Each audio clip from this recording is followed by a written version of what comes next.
How are you today?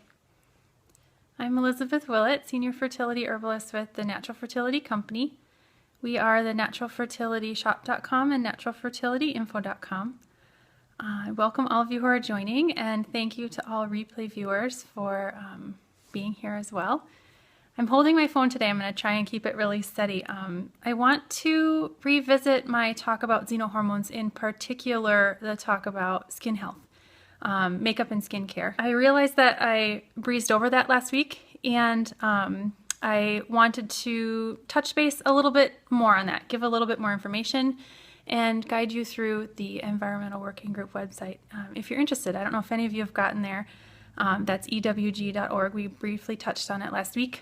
And so we'll take a look at it together today. Last week, I talked about xenohormones and their impact on fertility health. It was very brief, but I gave a lot of ways that we consume toxins and xenohormones pretty regularly daily, from diet and skincare to pesticides and herbicides and lawn care and our clothing and all sorts of different things. You certainly can go back and watch that if you want more details, or visit us on naturalfertilityinfo.com for that. And this week I wanted to touch again on skin and skincare, because our skin is is the biggest organ of our body. I've read before that it's about 20 square feet. Obviously that number will give or take some or change some depending upon the person's stature and size, but in reality that's a lot. It's the largest organ of our body. It protects our body. It's like our coat. If you want to think of it that way. I know it's a tiny bit creepy to think of it that way, but that's what it does. And aside from consuming toxins, it probably is equal, if not a greater way, to introduce toxins into the body. Especially for we women. We put makeup on our face, we slather lotion and oils on our skin, we put deodorant under our arms, we smear body care products and all sorts of different scents and sprays all over us all the time. We're clothed in the summer. Men can run around without shirts on. We don't. We sweat in our clothes. And every time we're in the shower, our pores are open. Every time we're hot, our pores open up. Every time we're steaming ourselves, if you use a sauna or anything like that, go to the spa, our pores open, and we're absorbing all of those things that we put on our skin fairly regularly. Some of us every day, some of us multiple times a day.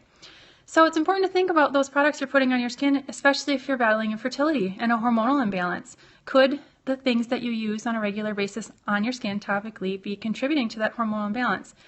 It's possible if all of what you're using is conventional. I can't say to what degree, of course, I don't know that, but it's something to think about, and an area of your lifestyle to look at if you're struggling, if you're continually battling hormonal imbalances.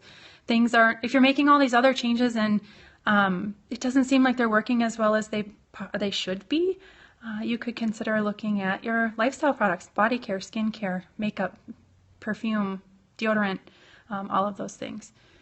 So I know some of you have been to the Environmental Working Group website before, but I'm going to take a second to take you there now and just go through or give you a chance to see the Skin Deep databases, where they have cataloged a variety of different skincare products. So I'm going to switch my screen here, and then we'll go back to some questions and answers later. So here we are. This is the Environmental Working Group website. You can see here EWG.org. Sorry, you can't see. There, it's focusing in, getting a little bit better. They don't only talk about skincare. There is, obviously, you can see here, children's health, toxins, consumer products, energy, farming, food, and water. They have an entire list of verified products, but if you scroll down about midway, the third row of boxes here, you'll see the EWG Skin Deep Guide to Cosmetics. This is where I've gone in the past to learn about my products, the products I've chosen, and whether they're good or not. And you'll see here that they talk about healthy living, research. They've got tips for cosmetics, food scores, healthy cleaning, good food on a budget. I mean, they have everything here. Here's, way down at the bottom, guys, the Clean 15 and the Dirty Dozen, the Shopper's Guides to Pesticides and Produce, and their app. Someone mentioned last week that they have an app. There is an app. It's there.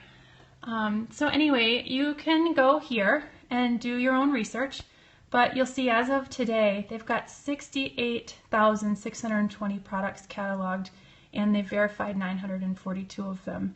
That's a pretty big number of products that are considered safe according to the Environmental Working Group. What should we go into? Exposing cosmetics cover-up. Yeah, let's do that. White skin deep. Anyway, you can, at the top here, search products. Anything you want. You can type in brand names. You can type in deodorant, nail polish. You can be really generic about it. You can type in something just like lotion and see what comes up. There are a variety of different things that come up. Most often the list will include or will start with the things that they have approved. That's not always the case, of course, but you can look baby lotions, styling gels, all sorts of different things here. They've got different categories. You know, for example, this Just the Goods vegan body cream. I'm just going here so that you can see how they share their information. They have a scale of low, moderate to high hazard, cancer risk, developmental and reproductive toxicity. This one might be the one that we pay attention to most. Obviously, we don't want anything we're putting on our body to be cancer causing, right? But so maybe those two would be the most important parts to look for. But they do have a developmental and reproductive toxicity category, and they rate these things low, moderate to high. So that's pretty amazing, certainly for this area where you and I connect, fertility health. And then it talks about each page, each product will give you the ingredients, any concerns, what they are, and then a rating. 1 to 2 is low, 3 to 6 is moderate, and 7 to 10 is high. Obviously, you want to be in that 1 to 2 range or on the low end of the moderate range and never in that high hazard range, frankly, for any reason, no matter what ingredient concern there is. Yeah, so like I said, you can go to that main page, the search bar, type in anything super generic down to the exact brand name of whatever you're using, and learn about it if it's here. So there are different categories. We're talking, I was going to talk mostly about makeup, but anyway, skincare in general, sun, makeup, skincare, hair, nails, fragrance, babies, women, babies and moms, excuse me, oral care even, and men's. If you have not been here and you're concerned about your skincare products, body care products, lifestyle products, whatever that may be, go here, Environmental Working Group. We're not affiliated. It's just a fabulous resource. A lot of people know about it, and it's kind of a go-to, and it's reliable, I guess is the word I'm looking for. So check it out. I haven't downloaded the app yet.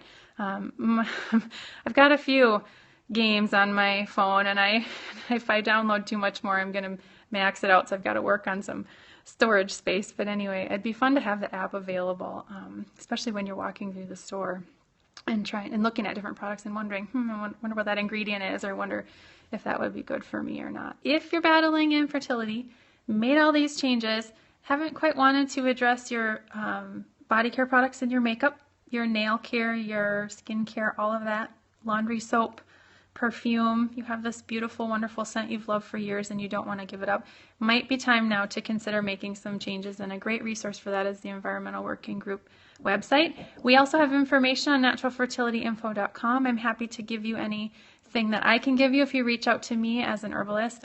Go to one of our contact pages and send emails if you want some more specifics.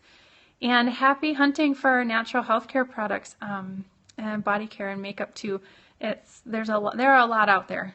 Makeup and skincare in the natural world have come a very long way in the last several years, and so I know you'll find some options that you love. But like I've mentioned before, it just takes a little bit of trial and error to find things that you like the most. So thank you for joining me today. Oh, thank you, Joanna, for your praise, and I'm so happy for your success. It's so fun to hear that here. I'm going to share that with the team too if anyone's not watching already.